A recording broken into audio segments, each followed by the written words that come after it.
SZA, she was like, should I call Frank Ocean? And we were like, what do you mean? My first session with SZA was her first session with Frank Ocean. It was kind of crazy. Holy shit. And he comes over and just literally like serenades and plays piano for like 30 minutes to an hour. Being in the studio with them, did you ever pick up any techniques or lessons from observing their process? They just in tune with their feelings. Like, you know, they know what they want. How have you been able to find a family, especially as a producer? I kind of just hit up some random people on Instagram that I thought were dope. When I get my lowest lows, my highest highs come at the same time. Not only did I lose my dad, I lost my place and my car. So I lost those three things in 1 month. God blessed me the key to a studio and a house, all within the same month of losing everything. It was like a dude that invests in artists. He just bought a house for artists and was like, here's the key. Terrence did produce for Kendrick, Stevie Wonder, Busta Rhymes, like Yes. West Coast legend. And I was just like, wow, I've never seen anybody work like this. To this day, it's been almost 10 years now, and I still haven't met anybody that works as hard as him yet. My deepest and darkest moments is the reason why I make the music that I make. Everything I do is to show people that you can be great at what you do, and great at anything that you do. MRCL is a genre-bending artist raised on rhythm and baptized in bass, mentored by West Coast legends like Terrace Martin and DJ Quik, and having worked with TDE icons like Schoolboy Q and SZA. Now leading his own band, The Melodics, he's crafting future classics with soul, intention, and raw musical mastery.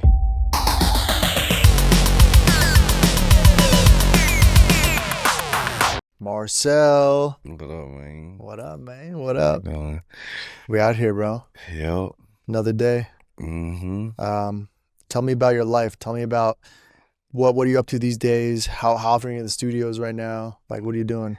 Man, right now, life is looking like I'm usually at the studio every other day right now. I actually took a break since I dropped my project since last month, and it's been kind of like off and on whenever I feel really inspired to go to the studio. I don't just go I used to just go to the studios all the time just to go, and now I kind of like calibrate more so like, okay, am I gonna really do something productive today, or am I just gonna be in the studio just listening to all the stuff I've made and doing overproduction on things I don't need to? So now I'm like putting more purpose on why do I need to go to the studio. But I am finishing my album right now, my first album.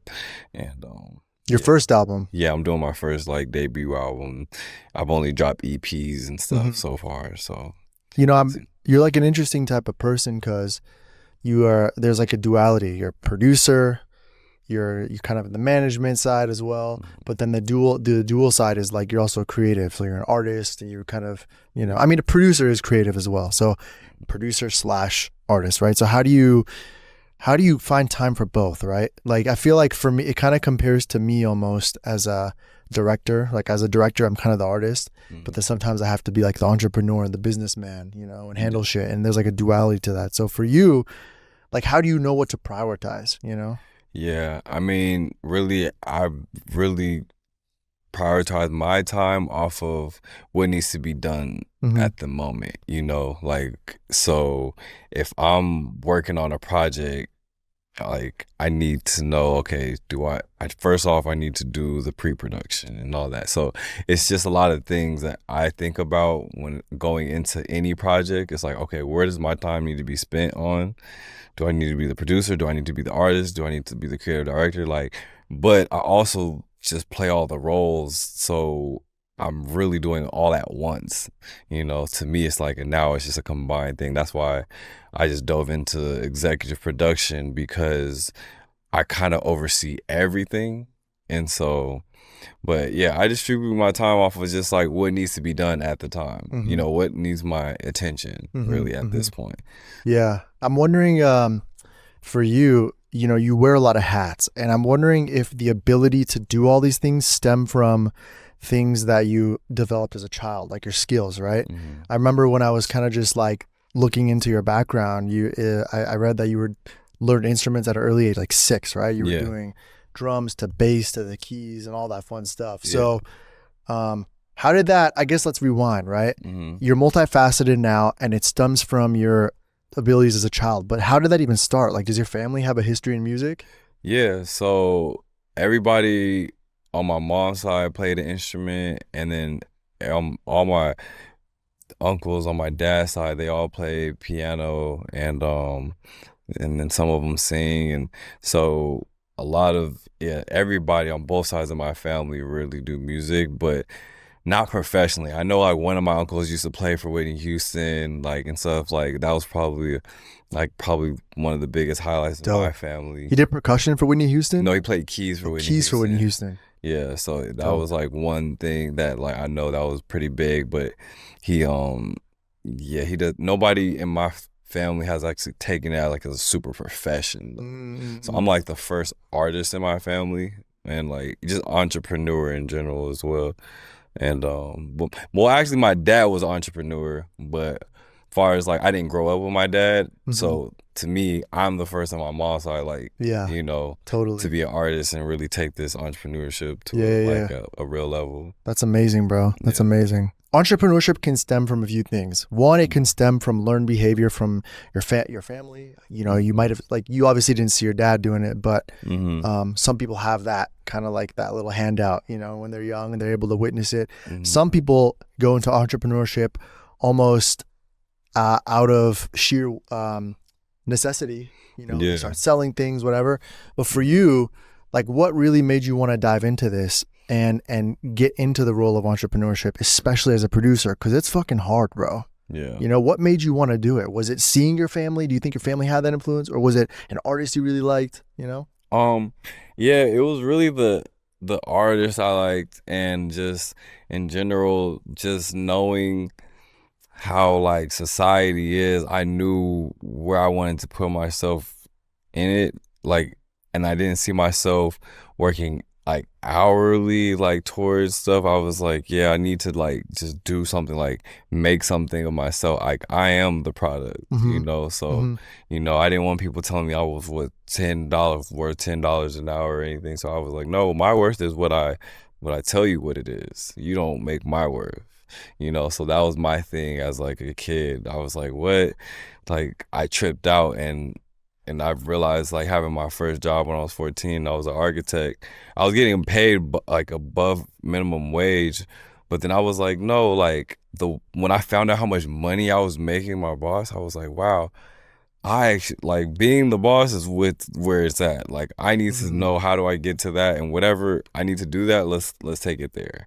So that's all I was like, just being around bosses made me want to be a boss, basically. Yeah. And you said something interesting. You mentioned a note about, you know, knowing your worth, right? How does somebody know what their worth is, and how do you determine that number? Man, I mean, I think like I guess I did a lot of studying of like how much you could charge for your services, and just being around all the entrepreneurs I was around at a young age. I was like blessed to be around a lot of people that I looked up to. Who was that? Who were those people? So one of my main mentors is Terrace Martin. He's you know, he taught me a lot of like, you know, just how he moves in the business, and that really kind of gave me like a perspective of like, oh, okay, he makes his worth because he knows like what he's gonna bring to the table. Like, for those who don't know, Terrence did produce for Kendrick, Stevie Wonder, Busta Rhymes, like West Coast legend. Yes, basically, yeah, Dope. Everybody. Dope. It's like, it's kind of crazy. You know, he's working with Herbie Hancock right now, and doing all kind of different stuff. Like people, I was like, man, to me, he's almost like the Quincy Jones of this generation. You know, to think about like bringing the greatest artists of our generation, bringing them to light. That's so basically cool, what he's done with everybody. Yeah, that's amazing. Yeah, from Kendrick to Ty and all of them, and YG, all of them. It's just crazy to see how he developed, and like even just seeing like and hearing how he developed those artists, I was like, wow, that's cool. Like I always wanted to do that. And he the music direction that he does, like that was almost a stem to like why I made the melodics too, because I just noticed having a team is the greatest thing always when you make music. Like, yeah, you can make music by yourself all day, make beats, but like really the joy and bringing things into like, I don't know, to a whole nother level, you have to have a team, you know? You mentioned the Melodics, and we talk about that in a sec. But the Melodics is your band, right? Yeah, it's a band that I want to get to that, but first I want to go back to the mentorship aspect because part of my goal with this show is to talk to like show people how you can kind of carve your own path. You know, we all carve our own different paths ourselves, right? And that's kind of like the theme of the show. And so for you kind of forged the path through seeing this avenue of entrepreneurship, and one of your first light bulb, that probably one of the first light bulbs that went off for you was when you saw work with Terrace, right? Yeah. But how did you get in the room with him? How did you meet him? Like, what was that initial, stepping stone? It's kind of crazy because it all started with like when I graduated. So I graduated college with a recording arts degree as an engineer, and I had a daughter a month after, and I was like, man, I need to make some more money. Like, music's not going to pay like the bill right now. Like, I need to really think about like, what am I going to do that's going to make me money like right now? And I knew my network. I just knew a whole bunch of artists. But how do you know them? If you're a graduating student, like how do you? So before graduating college, I was already like interning, but I had a paid internship at this studio, which was also my first mentor before Terrace. His name's Joseph Lineberg, and he's great, phenomenal trumpet player / producer. He's like, if I had to explain it, he's almost like Jay Dilla and like Miles Davis in one body. But like, yeah, so his studio is like basically facilitates a lot of Aftermath and TDE sessions, and I used to just watch. Like, I met Chance the Rapper there. Like, I recorded acid rap there, one of the songs, and I just realized like this is where all the dopest artists come. Like, I got to see it was Sir, D Smoke, like just so many people that just started there before like they blew up. And Anderson .Paak was there, and I was like with the Free Nationals, and that's when I saw just seeing their growth as a band, like having him as an artist and him bringing on his band, and I was like, wow, this is super powerful. Like, I want to be able to do this one day. So I just watched them and helped them and just learn, because I was like, I'm probably going to do this one day. Like, ultimately, yeah, because I already did everything. I was playing all the instruments. I was making beats. I just didn't have the team yet, So I was like, okay, once I get the team, it's a wrap, I'm going to be able to do everything I need to, so, but yeah, that's what kind of like got me into it. I kind of feel like I got off track, but like, no, yeah, that was it. Watching everybody just grow at that studio and stuff, it was like next level. That internship, do you think if you never got that internship that you wouldn't have developed this idea of what could be possible, and you would have even met Terrace if you didn't do that? Yeah, I mean, no, so how I met Terrace, it started there, but then also it was me just going buying a camera. So like, I just bought a camera, like, and went to his performance. So that was another thing. Yeah, these people that I knew all were friends with him, but I just was like, you know what, I want to go to his performance and film it. And my damn, so you were filming too? Yeah, so I literally graduated and just bought a camera. Where'd you graduate with? What was your major?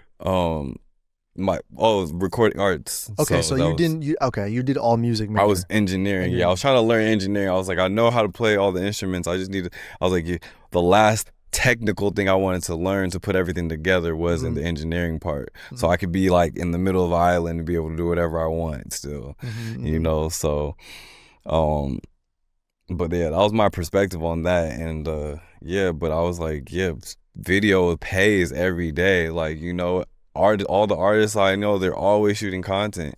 So I was like, I'm gonna always get money. If people aren't buying beats or doing nothing, they're gonna need visuals. I don't care. That was the early days of content. Yeah, so I was like, that's everything. Everybody was talking about content every day. So I was like, if I stay with the camera, I'll have money every day.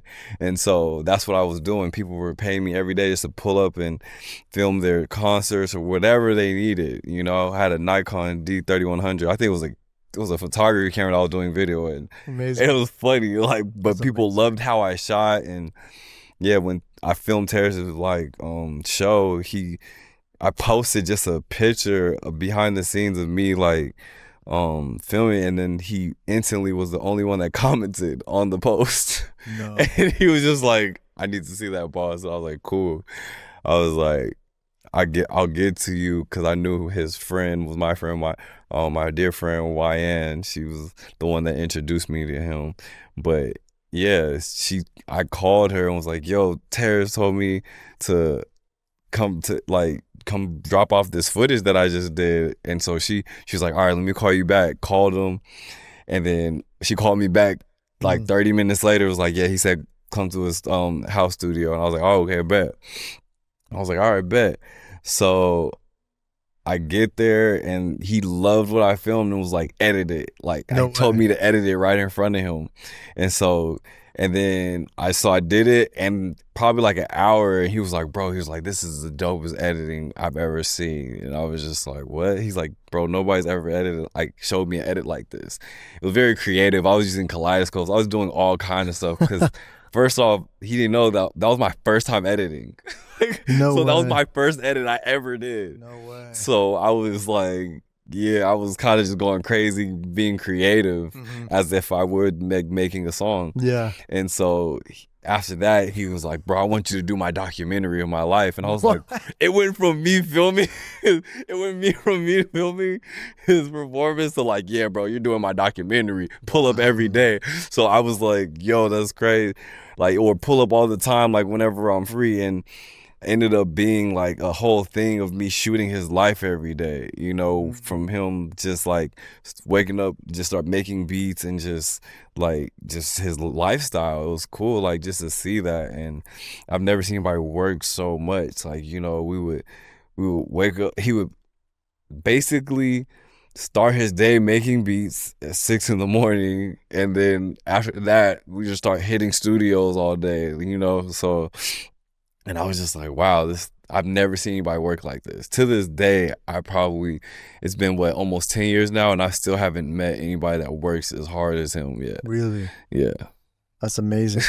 Who did you see when you were kind of around him, When I was around him, the first day I was with it, like, he had a corrupt and problem with him, and oh man, and they were recording in a living room, and they were just recording something with Kendrick was on the hook, and I was like, this is crazy. And I was like corrupt, problem, and Kendrick on one song. Like Kendrick before he was even Kendrick. It was like, yeah, this is 2013. Oh, this is 2014. Okay. So he's bubbling. This is like when To Pimp a Butterfly was getting. So I was chilling with theirs when To Pimp a Butterfly was being created. Oh. And he was the music director for it. And I didn't even know. So I didn't even know what was going on at the time. But you were filming it, right? So I wasn't there at like all the sessions, but I was with him like throughout the day, like, on his regular life, basically, while he was making it.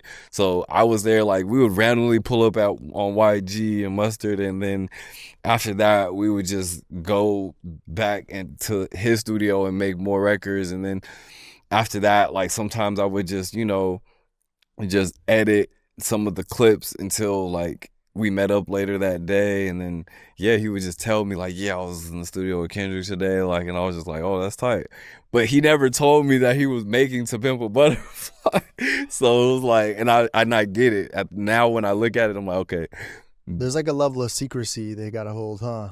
Yeah. Especially with Kendrick. It's like nobody knows anything about his process or who he's working with or what he's doing. No, it's so like under wraps. It's sacred. I feel like it's like this formula that's just in a capsule that's buried thousands of miles underground, Yeah. And only he has access to that. Yeah, no, for sure. And I feel like everybody should kind of move like that, too, because it's like, you can't let everybody know your moves. Yeah, you can't. I've told a lot of people some of my moves, and then I'll wake up one day and they did it.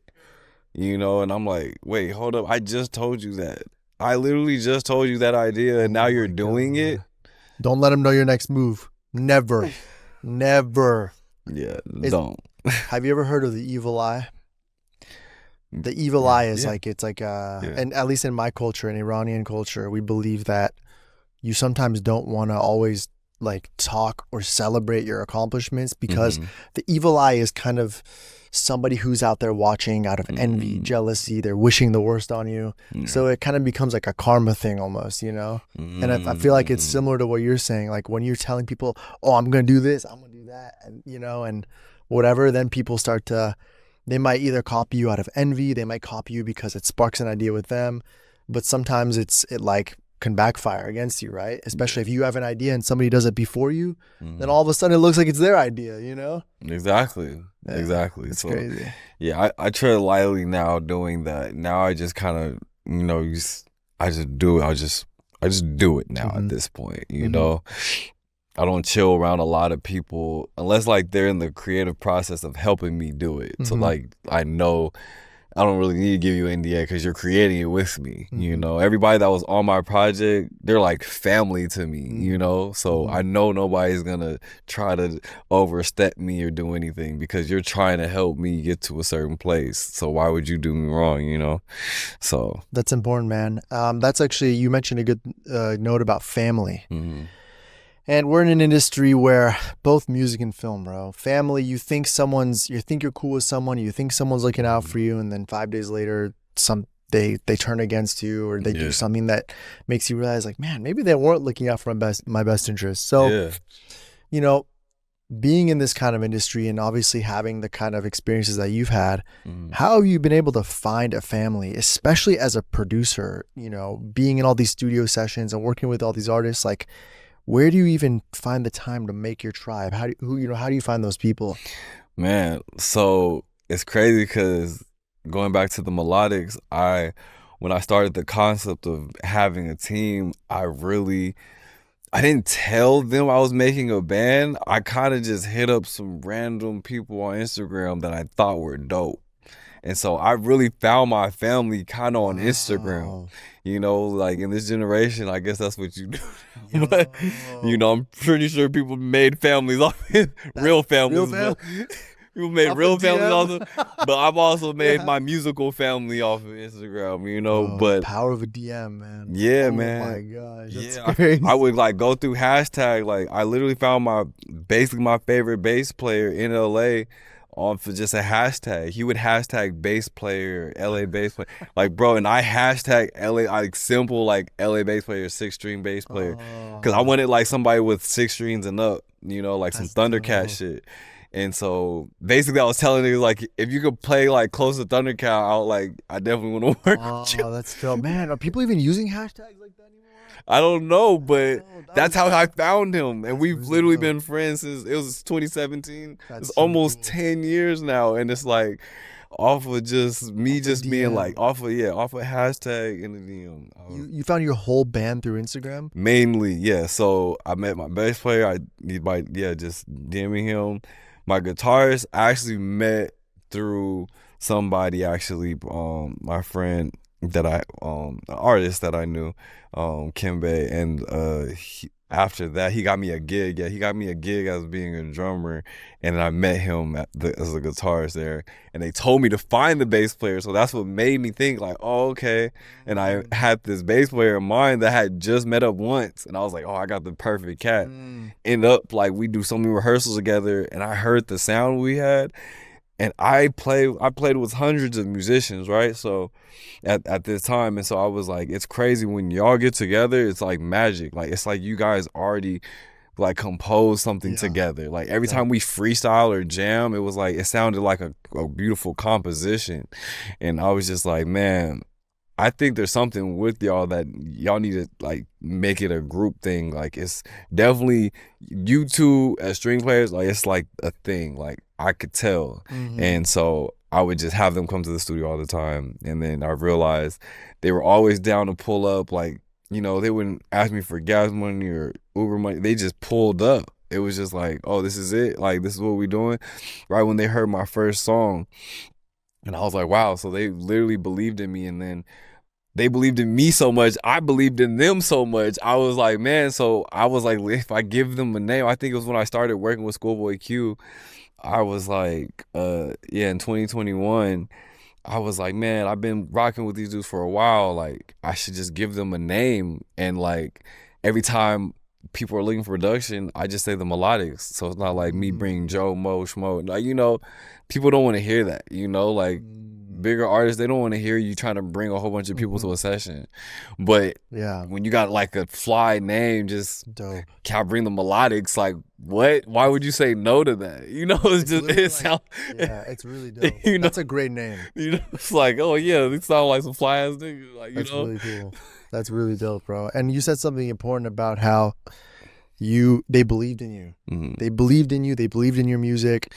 And I think it's a similar thing with film, where if I'm trying to create a passion project and I don't have the money or I can't afford it, I'm going to go out and tell people my vision. And if they believe in it, they'll come on board. And if they don't, then I'll have to find someone who does, you know. And unfortunately, some of the most talented people may be busy. They may not be able to accommodate, but then there's some really talented people out there who would still be down and will have the time. So I think what you said is really special, because like it just goes to show that people should not be afraid to make art with other people. Yeah. You know, it's not always about the money, right? Isn't. You know, and if you have a vision, like you had a vision, you know, and people believed in, now look where you are today, bro. You're producing songs for the biggest artists. You have your band on board that you found from Instagram, and together you're producing music for the biggest artists. So it's so cool that was just from people believing in each other, you know? It's really dope, man. Yeah, thank you, man. And so I'm trying to put together your timeline now.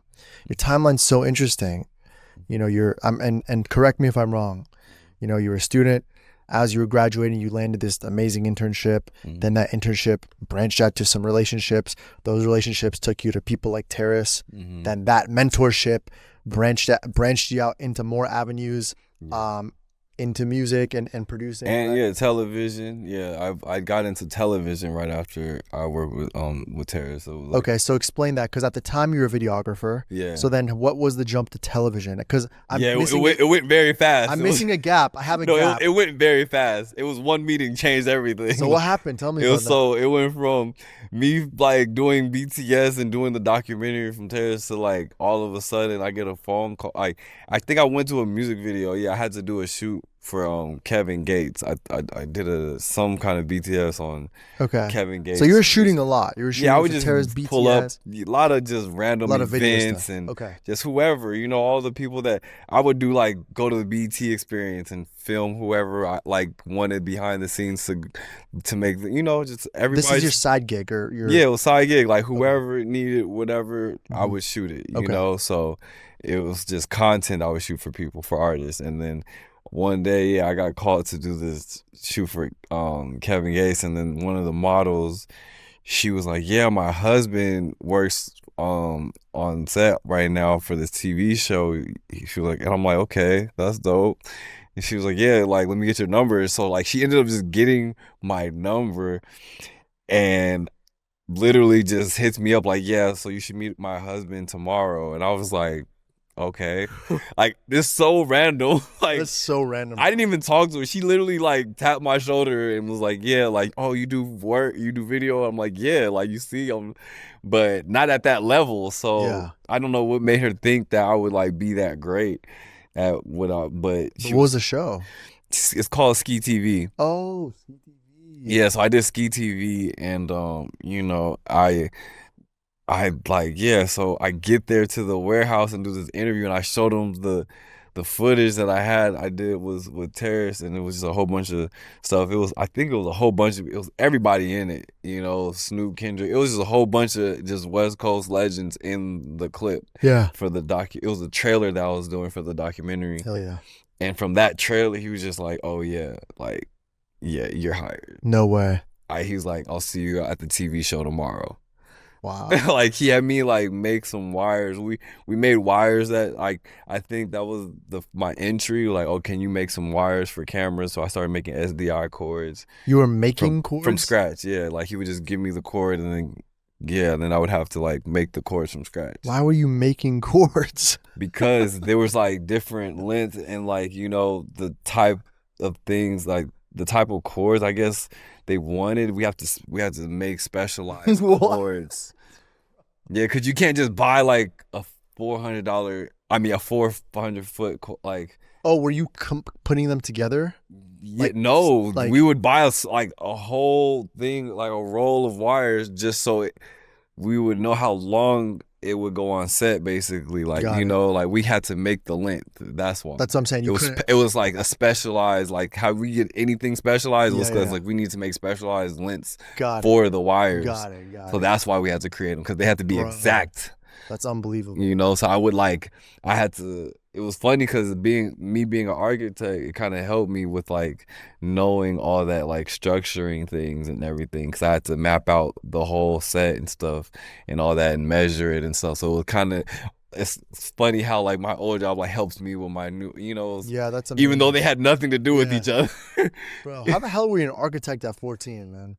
Man, I took a blueprint class. I was a nerd, man. My mom always made me go to summer school, and when I went to high school, my first summer school class was blueprints, and I just like did that. It was drafting it was called drafting, and so it was not even computers. We were drawing and measuring stuff, and I was just like, this is tight. Like, this is and I'm an artist, so it's like I draw and do painting. So it was just it was like more technical art. That's all it was to me. And then my mom gets this phone call from, she worked at PCC after college, and she literally they called the wrong department. They were trying to get people to hire college students for the job. But she was like, oh yeah, I have somebody perfect for the job. And they didn't know that it was her son. So she was just like, yeah, I have somebody. When can we set up the interview? Wow. And she finessed the whole thing. Shout out to your mom, bro. Yeah. Shout out to your mom. That's what I'm saying. She put you on. Shout out to my mom. Yeah, she definitely. Yeah, and it was crazy because they were looking for college students. And I had just started high school. So it was so you were like a nerd. You were super smart, probably like super educated on certain things. She knew this was like, my mom's real spiritual and stuff. So yeah. She's really big on alignment and everything. And so she was like, oh no, this is his opportunity. Pulled up, took me to the interview, sat with me, was like, here's my son. And he was like, what? He's like, how old is he? She's like, 14, but I look like, I was still like 6 feet tall, so I still look old, It was like, okay, look, you could, it was a very corporate office too, so it was funny just having a 14-year-old in this corporate office. Funny. Did you have facial hair too? Not at the time yet. Like, I was barely getting, but it was funny. He was just like, do you know what an isosceles triangle is? Like, he just asking me just random questions. I was like, yeah. I just kept saying yeah to everything. Because I did. My mom used to give me like college course material my whole life since I was like in elementary. She would give me like words and all these things I would learn throughout the years. So I had like, my mom basically homeschooled me after school. Oh, okay. So I had that type of mom that was that's like, awesome, bro. So that's a blessing to have a mom who will spend time with you and just teach me. That's cool. I thought it was too much, but I guess it was enough to get me to who I am. That's amazing. Like, because she made me realize, like, yeah, knowledge is king. Like, it's everything, So, bro, I can't believe our moms remember a lot of shit. Like, all this knowledge. Yeah. Even my mom, she'd help me with like calculus and random things. I'm like, how do you remember this? I don't remember anything about calculus. Yeah. She remembered it after 40, 30 years? I don't even know how many years at that time. 30. Yeah, I'm worried sometimes too, because like I have a daughter, right, that's about to turn 11. I'm like, yo, like, I do my timetables randomly sometimes just to keep practicing your math. Just to make sure I'm nice with it still. I'm like, bro, like, wait, 7 times 4. Like, I mean, he's like just driving, like, just in case, You're like on the road, like 7 divided by, just randomly by 2 is 5. Yeah, making sure 9 times like, it's just certain things. I was just like, bro, I'm gonna make sure that because I forget, like, you basically have to remember that for your kids. Yeah, and then it's okay. They got ChatGPT now, bro. Exactly. It's crazy. Yeah, my daughter is crazy. She basically tried to style me in 5 seconds. I had a New York hat that had like all these colors, And, you know, LA won this year. So it was like, oh, okay. Why am I wearing New York? And she was really mad about that because she loves the LA Dodgers. And she's like, what? And she took a picture of my hat and like in Google found the same exact New York hat with the different colors and everything with LA on it. No. And she was like, here, send me the link. Get this one. And I was like, what? Bro, what? These kids are so advanced. I was like, how did you do that? She was like, I took a picture of your hat. I typed in LA Dodgers, click, and then it found it for you. And I was like, okay. Like she uploaded the photo. Like she uploaded the photo to Google. Yeah, I've seen that. Yeah. And then she put LA so it would switch out the logo and find the brand that made that. I was like, what? I didn't even think that. I was like, I kept saying in my mind, I was like, oh, that would be tight if they did this because having a multicolored logo, I don't see that, you know? And I was just like, what? You get it? Did you get the hat? Oh, yeah, I'm on the way. It's on the way for sure. That's awesome, bro. I feel like having, I mean, you had a child pretty young, but I feel like that definitely kind of like pushed you and kept you kind of grounded, it seems, and really motivated you, I assume, right? Yeah. I put her literally in my first music video. Because, she's in my first music video because it's really, legacy is a big thing about why I make music and why I even started my first project. Because a big thing that happened to me that year of making my first project, my dad passed, and it was literally, I called him a day before he passed for some reason. I don't know why. I was like, maybe that was God sent, but I only like called him every few months, like not that much. I didn't talk to him because I barely met him he left me when I was 3, came back and we met at 25 when I was 25, and we just kept cool with each other, you know. And then I had one last conversation with him the day before he passed, and it was the crazy thing about this conversation was how deep it was. Like we had like an hour conversation about him like getting into inspirational speaking and stuff and everything. And he started his first speech at a college about this, and he wanted me to play keys one day at one of his just shows like that he did, not show, but one of his speeches. And so I tripped out because I told him I was kind of getting weird, and I was like, I gotta figure something else out. This music stuff isn't working out. I'm not getting enough money off of it. And he's like, no, like this is your purpose. Like you can't stop. Like you got to keep at it. You know, don't let any obstacle stop you from what you're doing, basically. Was what he told me. You know, he's like, I don't care what I need to do. Like, you know, if I need to send you money, whatever, like figure this out because this is going to work for you. Well, that's awesome, bro. And I was like, man, and it's crazy. Like he just said all that because I just called him to check in on him, like, how you doing, you know? And and then right after that, hours later, I get a phone call. Like, hours later? Yeah, this is like, we talked that night, and then I literally, the morning, like 7 a.m, I'm like, they found him on the floor, and I was like, had a heart attack. Sorry, man, that's tough. And and I made my first project a month later. Like I didn't do music for like a month, which I've never done, and I just didn't know when I was gonna get back to it. And a lot of things would happen that month too. That was really deep. It was I lost. Not only did I lose my dad, I lost my place and my car. So I lost those 3 things in 1 month. Oof. Like, just imagine that. Like, you're moving out, and I found out when I got that phone call, I was losing my place. So I was actually on a blow up mattress getting this phone call like, yeah, you're dead. I'm like, what? So I'm losing my place because my roommate had to go to London because he found out he had some kid now. And I was like, so random. All this random stuff happening in my life. And I'm like, why is this happening all in 1 month? You know? And I was like, this is crazy to me. And I knew my thing in my life, when I get my lowest lows, my highest highs come at the same time. I've noticed that every time something big in my career happens, something very low in my life, but just tries to grab me and see, what am I gonna do?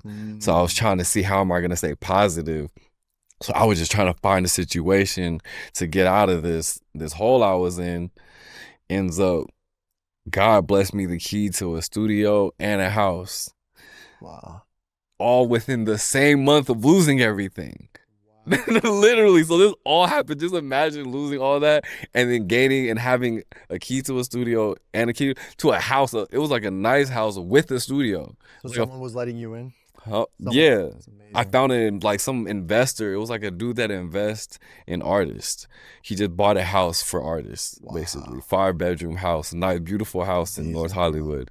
And so happily, my roommate that was about to leave found it and was like, here's the key. Introduced me to them, and I had that place to live, pool, everything. I was like, what? How did I go from almost being homeless to like, now I'm in a fly place? And everybody that lived there flew out in November for like Thanksgiving and Christmas. They didn't even come back. So I had the whole house to myself. And so I was like, what? And at the time I just started working with TDE. I was shooting stuff for them. And I was like, wow, like I have a house. I got like all these things that are working in my favor after I lost everything. And I knew it was because God knew I was like, you know, trying to do something positive with my life. I was on the right path. Yeah. I just needed the help. And that's when I knew I was like, yo, I got to make the most fire music in my life. Yeah. That's when I was like, yo, I have to. So I literally, when I made my project, I didn't even know I was making it. I literally just called a new artist every day to make a song with. That's all I did for a week. In the first 4 days, I finished the project. I was like, 4 songs, I'm done. It's EP, boom. Nice, bro. Ended up making 4 more songs after that. Really quick and making it an EP. But it's just crazy how the synchronicity of just like putting that energy out. Like, I have to have the song. I said all that to say that about legacy. I literally started this whole rant off of me noticing, like, when my dad passed, like, he left me nothing, I felt like, you know. But my brothers, he left me my brothers, you know. But when it comes to like, you know, a full legacy of leaving me something with like tangible, like nothing. It was kind of like, what does that look like though? What would that be though, for in some situation? Like, you're saying legacy as in he didn't make a name for himself? I mean, he did, but it was like, I meant like, you know, when I say legacy, I was like more so like something, leaving something for not just like the world. Like, I know, because legacy would just be like impact that you leave on the world, but also like the legacy of like, Are you saying like tangible things like a house or something, or? Yeah, business, something, you know, like far as like just more so, yeah, like leaving a legacy more so like for your, for the rest of the generations. So you're saying because of that instance, you want to have a legacy for your kid, your kids or whatever, right, in the future, and you're trying to create something for them, essentially, to pass down to them, right? Yeah, something to pass down. And so that's what made me really think about like, okay, if I died tomorrow, what is left? What can like I can leave for my daughter that will help her with her life, or, you know, would at least help her, you know, accomplish whatever she needed to do. And I noticed I didn't have a project out, so I was like, oh yeah, first off we gotta start there. So I ended up just locking in and being like, yeah, I have to do this at least. And that's what made me think like time is of the essence. So, and I think I call it the sense of urgency. That's the most important thing. I feel like having a kid really amps it up. It does. It boosts it immediately. It boosts it up immediately to like, I have to be like, literally that was one thing again, like Terrace taught me.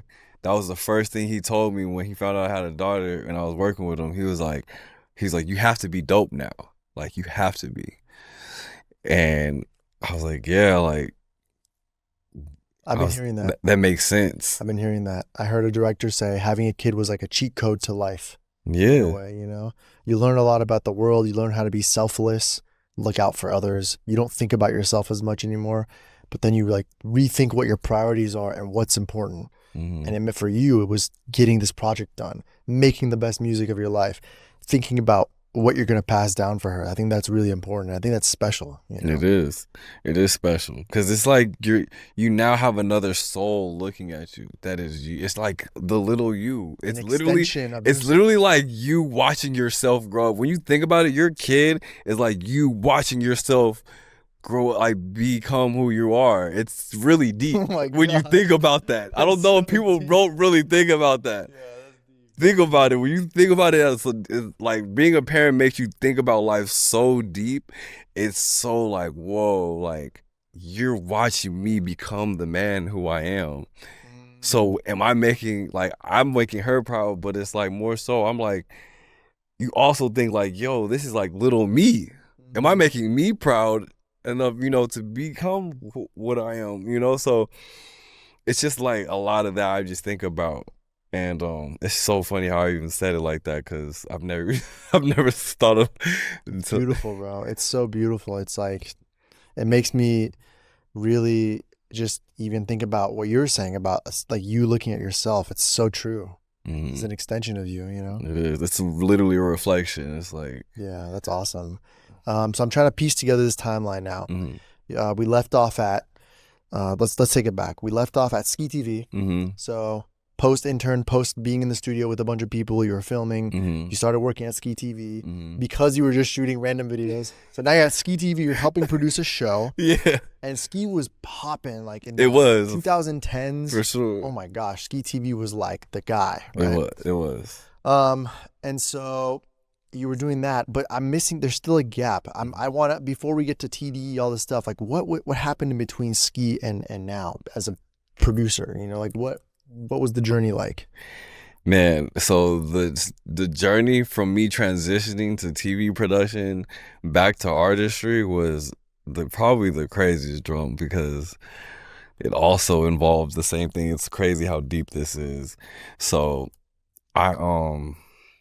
man, there was a phase where I was doing the television production, and after it stopped and I didn't know what to do, I started working at the studio, which we're at MVA Studios, you know. And when I realized I needed like a stable place to be for video instead of like being on random sets, like I needed a studio for a home. So I found this place, and I was like, okay, this is where I'm going to grow like everything, because he had a studio. We built it to where I can still make music and do video at the same time, you know. Like the office we built with specials, like I got to have my music on my mixing board. We had all the video stuff all combined in one. And so that was like, it was finally I was able to bring the duality of my worlds together, you know, and that's where it all came together. And it made sense. I was like, okay, I'm gonna do video all day, make beats all night to the morning. Like that's how I was just doing. I was just like, that's how I balanced my life. I just stayed up basically a good, basically 20 hours of the day. You know, I don't know how good and healthy that was. Who's taking care of the kid? The mother. You were co-parenting at the time. Yeah. Like we were co-parenting, but but other than that, it basically became a thing where I did have the balance. It stopped balancing so much, you know, because video, when you get bigger on bigger productions, they want you for 16 hours. Of course. So it's like when I was working with like, you know, like the Wiz Khalifas and the Snoops, like when it gets to that big, just in music videos and all that, because I was like, this was crazier than TV production, because TV production was kind of like, it's very structured. With music videos, I remember we shot, like, we were supposed to do something that was supposed to be one day, and then I think it was for Wiz, and Ty was like, yeah, I don't think I'm gonna pull up today. I think come to the beach. We're at a beach that we wanted him to come to. He's like, you know what, let's just do another day, but shoot at the beach that I live at, you know.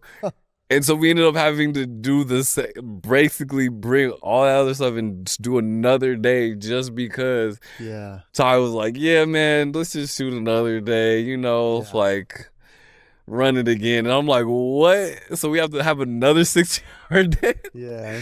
So it was just stuff like that where I was like, oh man, this stuff is a little too unpredictable. And then after that, I wasn't making a lot of money off of video again. After a while, it wasn't enough gigs coming in, and so ended up needing to find another place to stay. Went through another transition. So I feel like there's multiple times where I've had to like lose a place and figure it out again, like restarting my life again. And yeah, and there was a point in my life where it was crazy. I got to guess one person found out about my beats, and I produced one of her first singles, and it was crazy because like how that happened, and it kind of did change my life. Her family, that was the family was the BCBG family, and it's, you know, it's the clothing line, and basically I met his daughter, and I just ended up, they gave me a home and like let me stay, and it was just like one of the most beautiful homes I've ever seen. They actually, the home they had was like what Kai Sinet, he was on Sanat, or however you say his name. He rented it for last month, you know, for the Kai Sinet was just there. He rented it out for a month. For all his streaming platforms. Got it. And I was looking at it and I was like, bro, I used to live here for like for a whole summer. Like, really? Yeah. I was like, it's kind of crazy. I made beats in the movie theater. Like, that was like my home. It was like kind of crazy. Yeah. But so you were discovered. So the Skee TV where you were filming, there was a studio section, right? Like where you were filming had a recording studio, so you were able to make music basically after hours. Then these people discover you, this family. Yeah, they discovered me randomly from that studio. No, they didn't. That's the crazy part. This is how deep my life is sometimes. It's kind of crazy. Yeah. So as I'm losing my place, this happened the first week of me losing my place. I like cried to God. I was like, I had this crazy, I was crying and I was laughing at the same time. Like, God, I know you joking. You didn't give me all these skills and talents to have me sleeping in the back of my car right now. Like, and I was like, this is not. But then, you know, I had a daughter, so I'm crying. It's like, damn, I got to figure it out to, you know, be a father. You know, thank God I had other people like to help her not live in the car with me. So it was just like I had to figure it out. But yeah.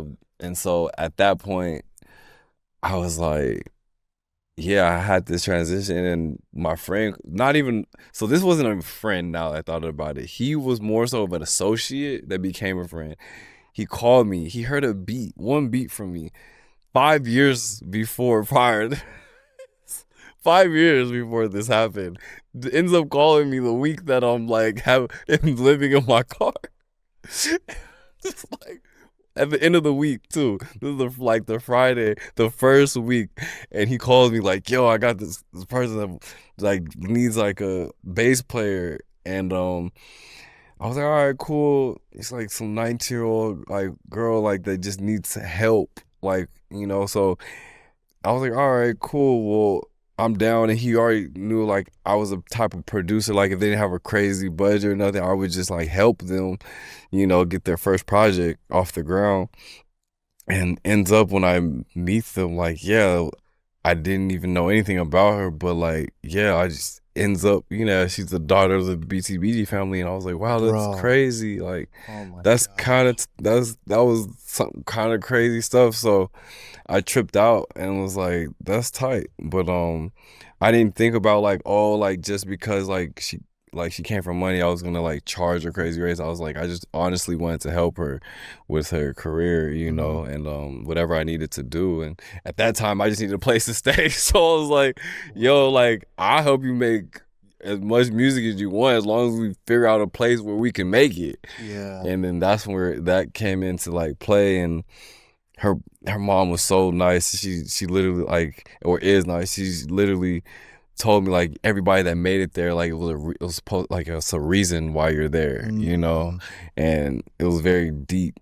And that's why, and actually that's how I learned how to meditate more too, because I guess she grew up meditating. I was like, oh, this is what y'all do, okay. So I was taught by a 9-year-old how to meditate. Like, she was like, this is how I do it. This is how my spiritual coach does it. And I was like, spiritual coach? You got a spiritual? Oh, I didn't. Niggas didn't weren't raised with spiritual coaches. I didn't even know that was a thing. I'm on the Google and it's just like spiritual coaches. What? I was learning so much. So you know what every crystal does and everything. Like it's a whole thing. Introduction to spirituality. Yeah. And mindfulness and all that stuff. Yeah. And so this is 2 years prior before I made my first project too, now that I thought about it. This was prepping up to mantras. I didn't even think about that. The journey. That's crazy. I thought that makes sense to me. Right? It does. Now I thought about it. My whole life is a spiritual journey, but those moments, my deepest and darkest moments, is the reason why I make the music that I make, and it's kind of crazy. Mantras is really dope because you're combining meditation with music. Yeah. And it's also like, seems like it's a cultivation of the experiences that you had, like you said, your darkest moments put into, you know, lyrics and the sound mixed with the it's almost like you have two clashing forces. You have like the meditative force that's calm and peaceful, then you have the chaos. And if it seems like that project kind of meets in the middle with that. You see how like it gets a little chaotic, like Won't Lose, like that song it gets deeper, it gets dark, but then it's like it brings you back to light afterwards. It's really cool. It's like you're always trying to find the light, and then there's a point where you do, I feel like, in that album, you know. For sure. And that's what it's supposed to be.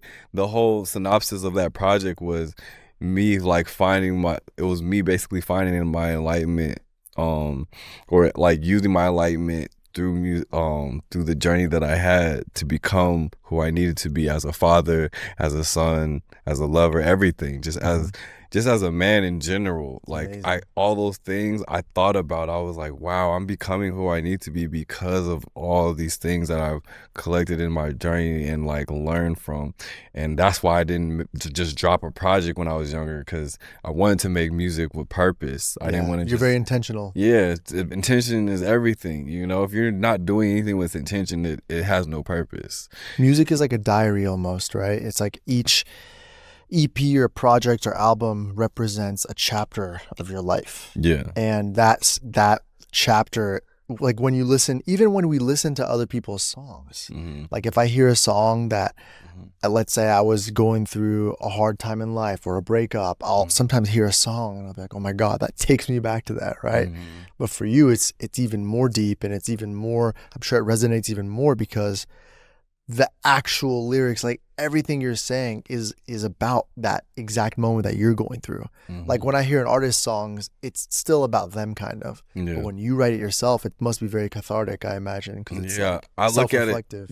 I look at it as of like more so when I write stuff, it's more like I have like a universal perspective of it. Like I always think like, what is stuff like we all relate to, you know? And I make music like that I think feel good to myself, but I always think about it like when people say this, how they make them feel, you know? So when I made Mantras, I didn't know I was making a project called Mantras until the end. I didn't even name. I'm not gonna lie, I didn't even name it. Yeah, who named it? My friend, like one of like a mutual friend of mine, like she literally came to the studio one day for 10 minutes, just stopped by just to hear the single that I was about to drop. And I didn't want to call it that name. And I was like, what should I call this single? And she was like, play it. And I played it. And she was like, this sounds like a mantra. And I was like, what? Dope. And then that's like, she was just like, call it mantra. And I was like, okay. And so she named the single. So she named the single Mantra. And I was like, and then she just left. She's like, I gotta go. Like she had a kid she had to attend to. So I was like, okay. And then after that, I was like, did this girl just name my whole project? Like right when she left, I played my whole project. And I was like, wait, every song I made is a mantra. I was like, Won't Lose. every limitless, all these things, I can do anything. Like the things I was saying, I didn't even know, but I was technically the whole time I was making this project, I was making things that felt good to myself, but also I knew when people say it, I guess it's gonna literally feel good. But so it's like when you're listening to the project, I am making you say mantras. And I saw an interview one time after I started really going deep into this whole concept. I was like, whoa, there is this interview that Michael Jackson said, like, where songs are like mantras. You're making people chant something. And so it's a very spiritual thing like you're doing. So I was like, wow, that's crazy. I applied that technique within it's just instilled off of just things that I've thought, like, okay, because words have so much, power to them. They do. So I was like, my first project, I wanted to like have power I wanted to give power to people, basically. Hell yeah, bro. And turning and all my projects are now becoming like, I've noticed they're turning my pain into power. I love that, bro. Tell me about TDE. Like, when did that come into your life, and how do you transition into working with those guys? Yeah, like, so my first introduction to working with TDE or just being in the room with him was the first time was when I was working with Terrace. And he basically called me one day and he was like, pull up to the studio. I was like, all right. Well, I was like, what's going on today? And he was like, just pull up. I got SZA here. And I was like, oh, okay. And at that time, it was like, she was working on Control. The Control hadn't dropped yet. And so he was like, yeah, man, just pull up. Like my computer's in the shop right now. And I think I need you to help me, whatever, for the sounds and stuff, So I was like, dope. So I pulled up out there, SZA's there, and I just sit next to her, just chop it up with her, and then Punch is there, and yeah, they were just all just trying to, like, they were going playlisting all the songs for Control, and Terrace was trying to figure out the intro, so he used my laptop to pick some sounds and stuff for the intro and all that. And then yeah, that session was crazy because SZA literally, she was like, should I call Frank Ocean? And we were like, what do you mean? We all looked at her like, what do you mean?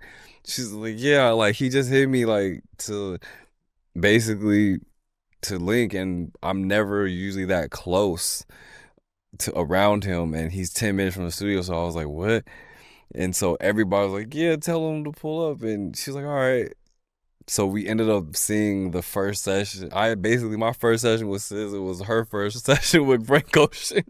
It was kind of crazy. Holy shit. And he comes over and just literally like serenades and plays piano for like 30 minutes to an hour, I guess. And they're just literally just jamming. And it was like, what? I didn't even know Frank Ocean played like piano so well. But yeah, he serenaded the whole studio with piano for like an hour. Basically, that was my first session with her. That's amazing. And that's a gem. Yeah, nobody will ever have that experience. You're in the studio. To be in the studio with SZA and Frank Ocean, and Frank Ocean gives you a whole piano show. That's the most insane studio experience. It was crazy. The fact that it was her first session with him too makes it even more special because you got to see this amazing dynamic building and developing, and I'm sure you probably heard like the best music of your life. Yeah, it was crazy. It was pretty crazy. I was like, this is pretty amazing. It was very historical. What was the project of them? What was their project though? I don't know. I think they were just literally just trying to create. Yeah. It was their first session together, so they were just vibing low key, Yeah. And yeah, I don't know. There was no actual song made that I don't think there was, but yeah, they were just vibing. That's a crazy story, bro. Just trying to figure it out. So Terrace was like your first intro to TDE. Yeah, like the first session. You were kind of in the room, just kind of helping with the production and stuff. Yeah, I was supposed to be filming, but I didn't film that day. Okay. I guess they didn't want to be filmed that day. So I was like, why am I here? Because they didn't have me on the, like, I wasn't on the music side yet. Like, Got they it. like Terrace liked my beats and stuff, but I wasn't playing Okay. beats for them or nothing. I was just there because he wanted me to be there just in case they film or whatever, or and for, you know, the sounds that I needed for my laptop. So, but yeah, Terrace was the one driving that whole thing. And then but other than that, I went, yeah, I had sessions with SZA and everything after that. And it was just because I was at that studio. That studio was very special, and But what led everybody to loved it. got it. And what led to you producing for them, you know? So it started off with me working off with the artist they managed this artist named Kimbe X. And yeah, so that's what led to it. I called Kimbe one day when I opened up my first studio, and that was 2017, and I just told him pull up, you know, come create. And he basically came by, and I met Musa, which is his manager, and that's where it kind of really started with like the relationship. I played them my music, I played them like basically beats, me rapping, me singing, and like they were like, oh, okay, like when you drop, like they were just like, do you have anything else? Like, no, like I'm kind of figuring it out. I just opened up the studio trying to figure out life. And that was after I was like living at that BCBG house, like the family and stuff. I was like just left that house and just trying to transition back into my own self and get that energy. And after that, I think he found out. I brought him to MVA. I brought Kimbe to MVA one day, and he was like, bro, he was like, you've been doing this the whole time we were at the studio, you wake up and do this? I'm like, yeah. I think I brought him to a set, and we had to bring like 40 models that day and all that. He just came on set. He was like, bro, this is what you go to, like this is what you do for a living. And I'm like, yeah, bro. Wait, what do you mean though? You were working at the studio, but what were you doing at MVA, the other studio? I was doing video production. I was doing music videos still in the daytime with Mike. So like your daytime thing, so your day job was music videos, but then you had your own studio at night. Yeah, music studio. Got it. So I had a music studio that I was making beats at. So that was the transition. That's amazing. Yeah, so he was like, what? So he would, when we fell asleep, some of us would just crash on the couches at the studio. So we'd wake up and I'm like, man, I have to like cast models and stuff, all this for this music video, like, and he didn't have a car, so he had to like hopped in the whip with me. He was like, yeah, bro, like you look like you're coming to a pool party with me right now. And so he was just like, all right, man. So not a bad thing to go to. Yeah, like we were shooting Eric Bellinger and stuff that day. It was crazy. It was just like, it was dope. It was a vibe. And then damn, so the relationship started with him, like one TDE artist who was managed from them. They came to the studio. Management came to the studio. They loved your work. Yeah, that's kind of what branched out into the other artists. Yeah, it started there, and then you planted the seed, man. Yeah, I planted the seed, and then I didn't know what was gonna happen. I think but the music they loved the video production that I did and everything, but I think it was when I dropped my project, that's where it shifted the energy of like all the artists started wanting to work with me, you know? Like right before I dropped my project, I did get like, you know, one TDE artist on it as Zakari, and he heard he heard the project because I was with Mixed by Ali, you know, Kendrick's engineer, and he was just literally like, I guess I was right timing. I played it to him in between a break. He was making records, and he's like, bro, he's like, I'll pick whatever. He's like, pick whatever song you want me to be on. I don't care which one. They're all tight. And so from there, I was like, all right, cool. I was like, give me some time. I'll think about it. He called Musa, was like, yo, and he's like, can I get on this project? And it just, management cleared, and yeah, it was history after that. And that's amazing. So, and then I had another meeting with management after that. And and he gave me game. Like, I've noticed, like, when you make projects, you can't plan everything. They say sometimes, like, plan 80% of your project or whatever you're working on, but leave a little room for God. You know? And I was like, dang, when I heard that, I was like, you know what? I am. So Musa directed me. I let him creatively direct my project at the very end, and I just asked him like, what should I do with this? And then he was just like, put some features and like, you know, put verses in it, because it was supposed to be just hooks. I was like, no artist has just dropped a project with just hooks. Nobody's ever done it. That is interesting. I've never heard that before. And I didn't care because I was a producer. So I was like, I'm playing 10 instruments and I'm singing on this. Who's going to tell me anything? It was like, who's going to say anything? Right. I wish you would. I was like, so that was the concept, you know, because it made sense. Call mantras, okay, choruses, it makes sense. That does make sense. It does. Yeah. But he's like, nah, this is your first project. It has to be a crazy debut. So after Zakari got on it, it was like everybody else just started getting on it after he told me to do that. So I put Kimbe on it. They're on the same song together, and then put like a few more artists on it. And that was like the whole vibe, just basically features throughout the whole project. And so it was super dope too how everybody came together so fast. And I remember Tori sent me a verse from New York. It was just like really cool how interactive the experience of even collecting and A&Ring a project, you know. So, and now that's cool because that relationship has allowed you to not only do stuff for yourself but work on a lot of TDE projects as well, right? Yeah, exactly. So after I did that, you know, I realized TDE in general just trusted me with stuff, like, because they heard the music, they, you know, they saw the product that I produced with video. It was just like everything I did was dope to them. So it was like, okay, I basically, there's no question to having me around. So I was like, cool. Started just like, you know, building relationships with everybody, you know, and I didn't really try too much. I think that's what it is sometimes. Like sometimes people try too much and it's like, no, just be you, like, you know, be present and like just be you, and everything else will fall into place. If you're focused and if you're on the path that you believe is your destiny, everything will fall into place. The timeline might change, be different for people, but it will. And it seems like for you, it really was like preparation meets opportunity, meets the seeds that you planted, which kind of sprouted and blossomed into what it is today, right? Yes, exactly. So obviously with TDE, there's a lot of attention to detail. Every project is so fine-tuned. I mean, To Pimp a Butterfly and you know, everything from there, or anything with Schoolboy or even SZA, like you mentioned. With these kind of artists, let's say Kendrick or let's say SZA, right?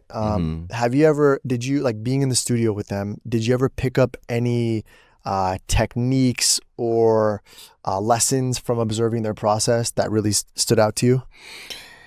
Yeah, like, I mean, I've never been in the studio with Kendrick, but SZA, like, I've and just all the other TDE artists, I've just noticed that it's like with them, they just in tune with their feelings. Like, you know, they know what they want.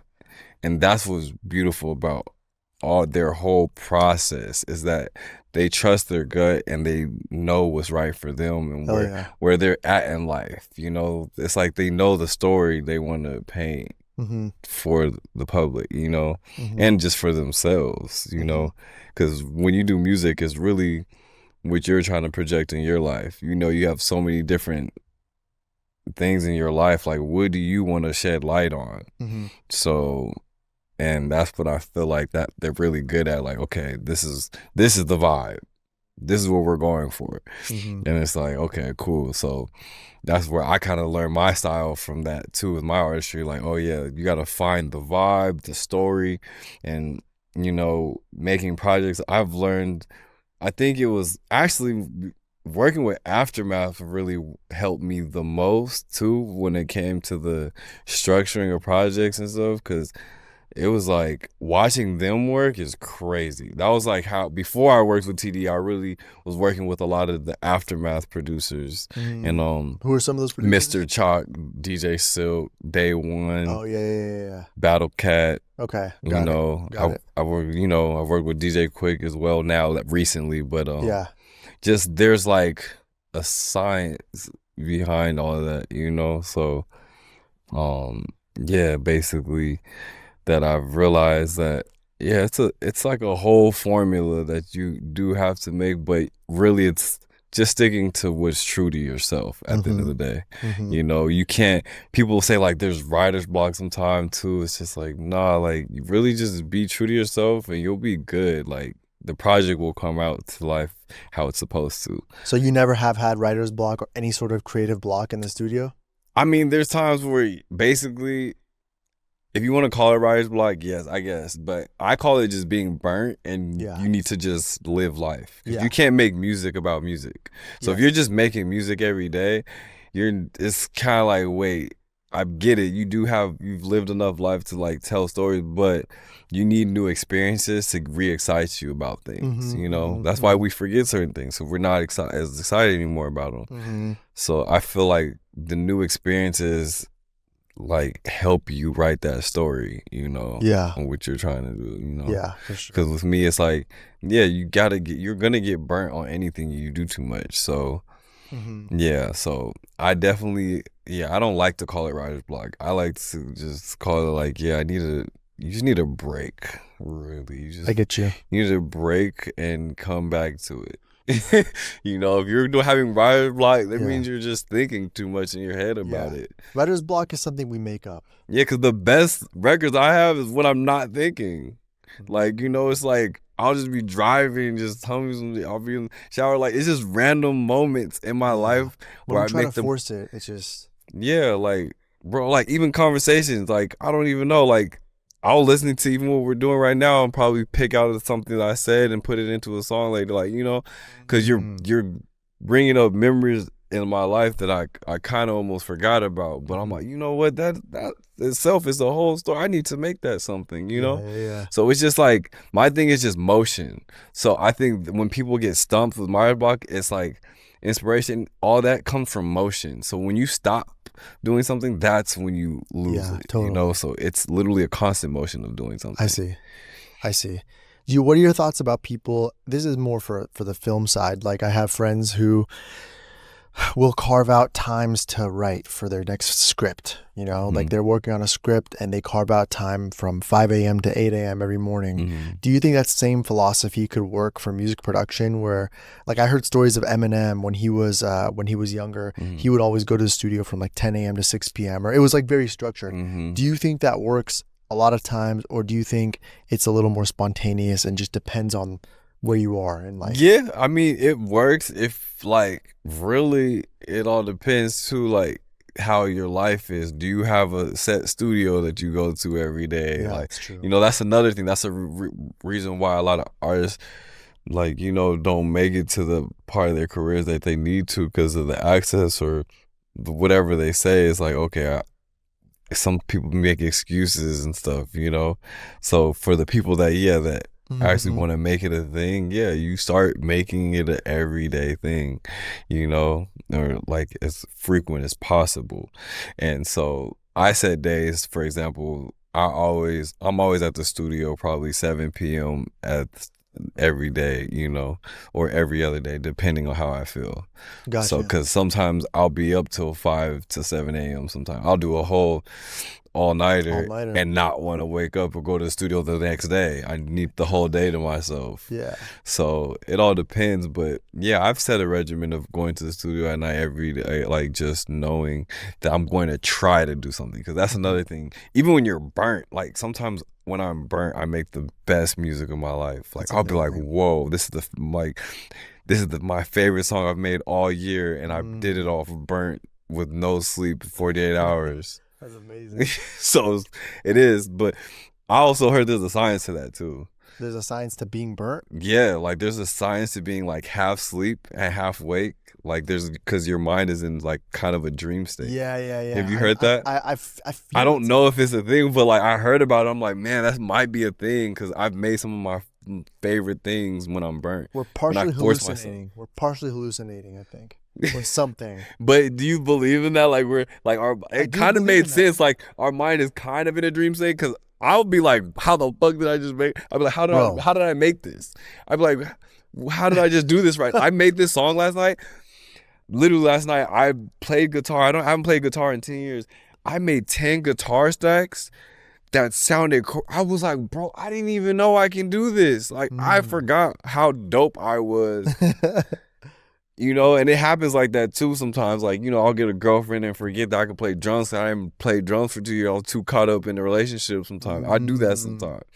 That's why I was like, with me, I noticed like, yeah, I have to really structure my life or I'll get sidetracked. Being in a dream state or half thinking almost makes things easier because you're not overthinking. You're just doing what feels intuitive. Yeah. And sometimes trusting your intuition, trusting your gut, and just letting the process flow is like the best way to do it, you know? Yeah. It's similar with writing. There's a thing called word vomiting where sometimes if you feel stumped or you have no ideas, you just write whatever you're thinking. So if I'm like putting a script together, whatever is on my mind. That's tight. Dogs, cucumbers, you know, blue, a book, whatever. And then I'll start coming up with sentences. You know, today I did this. Oh, I just had this thought. Oh, it's like writing random shit that comes to your head. That's crazy that you said that because one of my favorite rappers that I work with right now, were, you know, in the past couple of years, like his name's Saba, and he literally told me the same thing. Like when his whole process of when he writes, he literally calls it word vomit. That's like his whole thing. It's like I don't think about it. I just to whatever comes out is what comes out. And I'm like, wow, I didn't even think about that. With me, I'm so structured. Like even when you hear my new project rather than before, you could tell like there's a whole storyline that I put into it when you actually read everything. You know, it's like, and it's cool. Like I feel like everybody has their own way of creating, you know? Yeah, for sure. Because when I told him how I create, you know, I was like, he's like, you're one of those conceptual niggas. Oh, you're one of those. You're one of those. Yeah. So it's like, there are those people and there's these people, you know, like I think that's why there's like battle rappers and then there's artists, you know, because some battle rappers can't make songs, you know? It's like they have to just stay battle rapping because they don't know how to, you know, structure songs. And I've realized that like the greatest artists that we have today, without like structure, they wouldn't like, they might have never made it. Who knows? Like I talked to the DOC, and he basically was the one that taught Snoop and Eminem all these like basically how to structure songs before they get to Dre. Like before you go to Dre, you would like meet up DLC and like learn how to structure a song, like how to get your verse, your choruses, bridges, everything together before you get into like the room even get in the room, like just so you're not wasting time too, you know. So I was like, that's crazy, like you know, because me, I didn't really have any of that. I didn't. Yeah. It's not like I had rappers. I now get to hang out with some of my favorite rappers. I didn't always have that. I always just listen to like, okay, this is how they do it, you know, like how everybody else does it. Yeah. But certain people got tailor-made to become this successful, you know, it was going to work because they had the greatest mentors. And not saying I haven't, like, you know, I've had some of the greatest mentors, you know. I think more so I took a very long time to finally become an artist. Totally. It was like I wanted so much thought into it. Before I became like who I am now, you know, it's like it had to make sense. For sure. Yeah. And that's all really well said, man. I think structure is important. And I think structure, while sometimes your creativity may not fit in structure, you need structure to get shit done with any medium. Yeah. Whether you're painting, whether you're making a song, a film. So I do agree with that. Yeah. Let's fast forward to today. Music industry is crazy right now. Things are changing so fast. Technology is evolving. How would you say, as a producer, you're a working producer, you're a working artist, you're able to make a career out of this. You know, what advice would you give to a young kid who wants to be in your position, to be able to not only produce for the biggest artists in the world, but also to make music for themselves? Man, I would say, you know, use your resources. I think that's one of the main things I slept on. When I first started my career, I didn't realize how much resources I had, you know, around me and being in them, because embracing your environment and who's around you is what's going to help you get to where you're going, you know? So like me, I was always able to find a studio or something. I never had an excuse to not do what I needed to do. So, you know, use your peers and like everything around you to help you become who you are and be receptive of everything.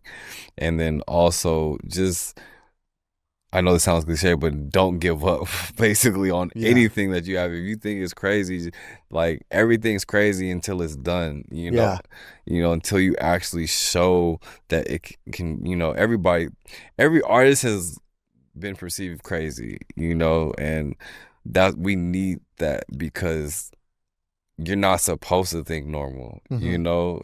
I mean, what is crazy? Just not being normal? Like, do we want to be normal? No. We don't want to be normal. We want to be above average. So so it's like, to be above average, you got to be crazy. So, you know, it's got to be like a little bit of unbelievable things that are going to be, you know, that are actually going to really happen. You know? That's true. That's true. You know, and you throughout this conversation, you kept mentioning points where things have kind of collapsed for you with your, you know, your living situation financially. You've had a lot of ups and downs. Yeah. When you were in your lowest points, I mean, what kept you going, bro? Because let's face it, some people give up after a certain amount of times they fail. So what kept you going, and how did you manage all that stress, you know? Man, I mean, I'm not gonna lie, the first thing is like I did a lot of prayers. Like I pray a lot, you know, and yeah, my conversations with God, they get deep. And it's crazy because when I pray, it's like a whole thing. Like it's in certain times too, it's like it depends on like, bro, I'll take prayers to where like I need a water break in between the prayer. Like I need to go up and get water and go back to the prayer, like just because I'm not even done.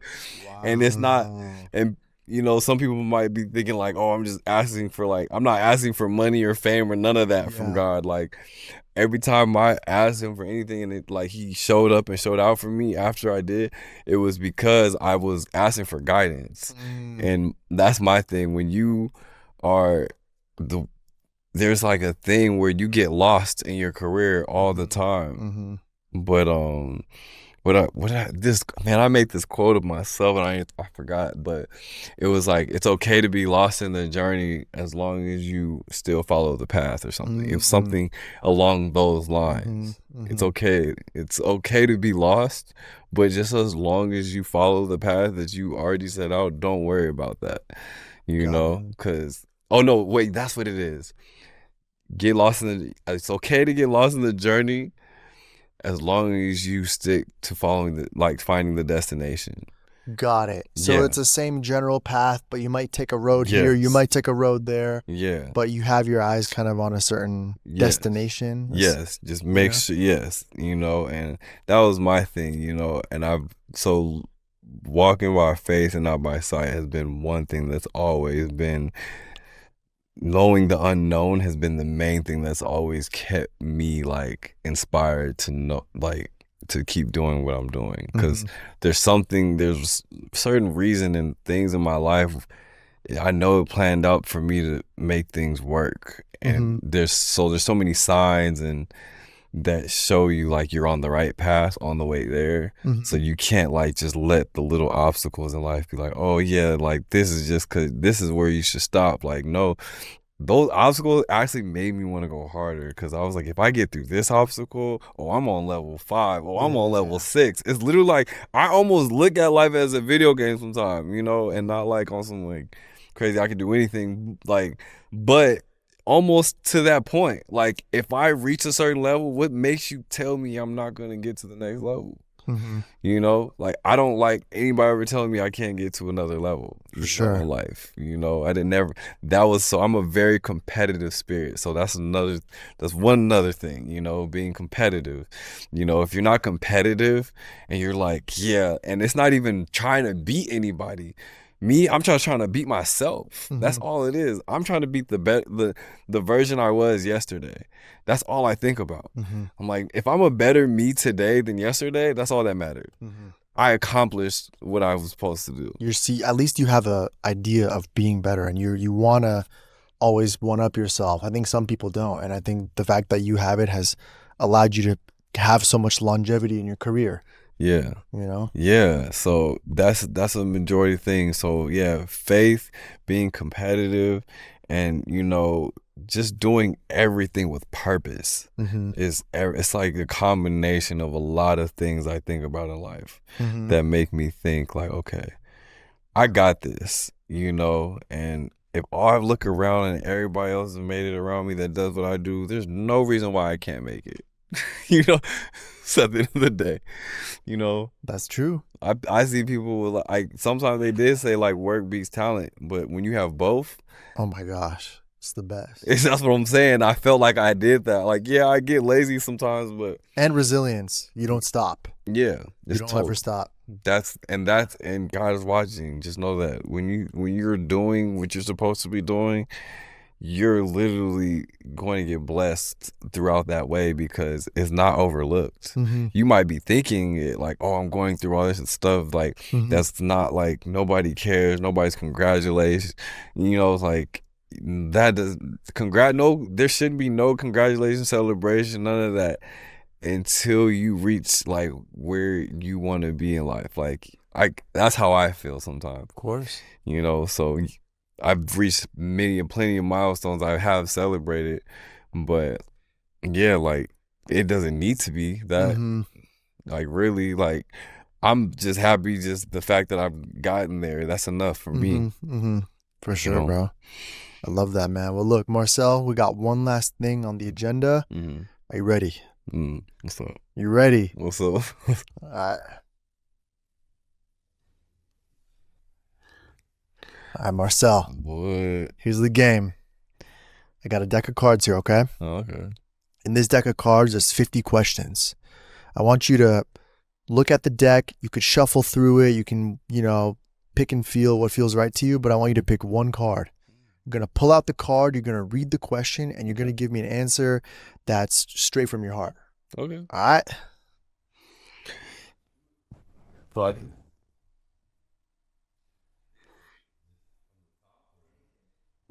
you can pick from the top, the middle, whatever's calling your name. Yeah. I made everyone. They've been shuffled a bunch, but bro, shuffle more. It doesn't matter. Fresh cards, bro.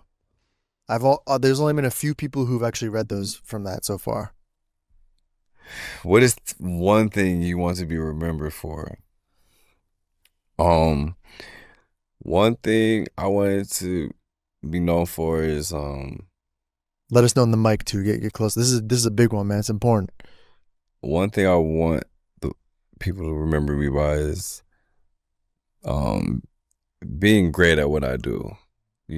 Like I think that's a one life goal like that I've always led to is like one thing my grandma taught me was she used to always tell me my whole life like whatever you do, she's like, I don't care what you do, just be great at it. And I think that's what it is. Like everything I do is to show people that you can be great at what you do and great at anything that you do. Like all from every instrument I've learned to production to everything I've learned is like I want to do that just to show like as inspiration to the youth that you can literally do anything you want. Yeah. And I want to be an inspirational figure of like just being able to do what you want in this life, because we only have one. So yeah, bro. There's no redos. There's no redos. So I think that's very important. So I just want to be like a symbol of greatness, so yeah, man. Beautiful answer. Well said, bro. Well said. Well, that being said, let's get this on. Lights back on. All right, y'all. Marcel, it's good having you, man. Yes, Thank you for coming, bro. Man, thanks. It was a pleasure. And yeah, thanks everyone for watching.